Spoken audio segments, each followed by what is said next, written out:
Hello, friends. I feel so good that you are here almost at the end of my roadmap to master the art of the successful interview in 5 simple and easy ways. As step 4, it is time for troubleshooting today. Remember, all failure is a failure to adapt, and all success is a successful adaptation. Now, this specially applies to the make or break or trick questions. And it is certainly possible to recover from answering a few questions poorly or badly, but there are a few questions which, if not handled appropriately, will almost finish your chances for selection. So, therefore, I will share with you top 6 for you to deal with them better. Number 1, why did they leave you from your last job?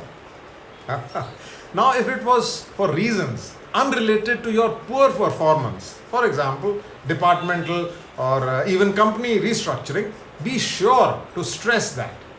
Otherwise, you have to reassure the interviewer that you have had a learning experience and that now you are improved, you are better, and also you are wiser.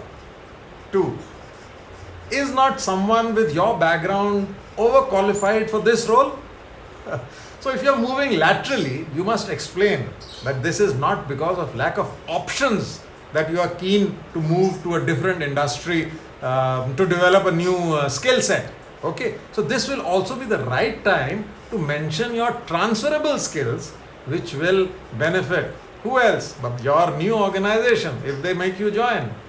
3, why is there this time gap in your CV? Okay, so you could list many reasons, such as you needed to take some time off to be with your family or to study or to travel, or well, you could have been engaged in some unpaid work, such as volunteer for a charity or doing some complimentary consulting. Remember, never try to hide. It's much easier to explain. 4, what salary would you be expecting? Okay, for this, you need to research what is the industry standard at your level, right? So that you can assess and know your market worth. Based on that knowledge, you may seek a fair but realistic salary. 5, why do you want to move from your current role? Now, well, we all know it's a fact that most people leave the job because of a poor relationship with their manager. Yet, even if this is true in your case, it is never good to speak ill or bad mouth your previous boss.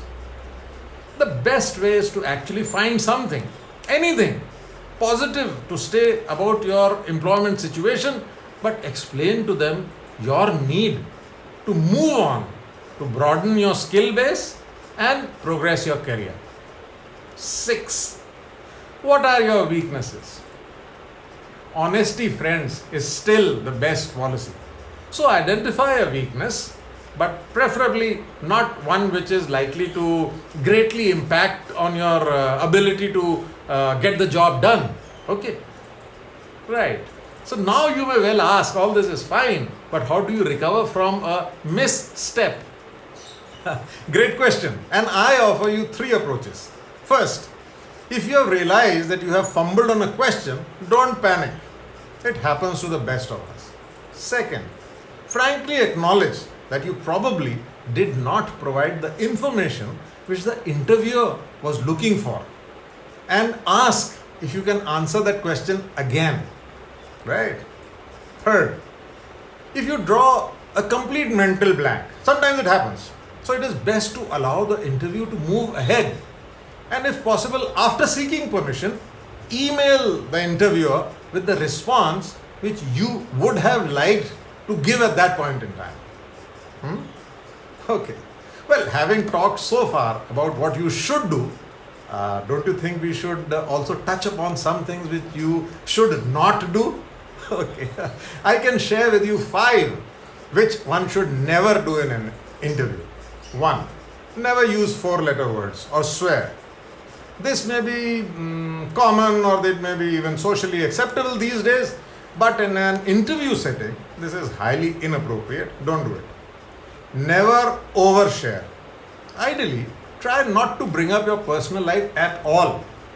But if it does come up, don't go any further than referring to it as a personal interview or a personal issue. Job interviews are not the place to cry over relationship issues and how they tend to impact your work. Never go for familiarity.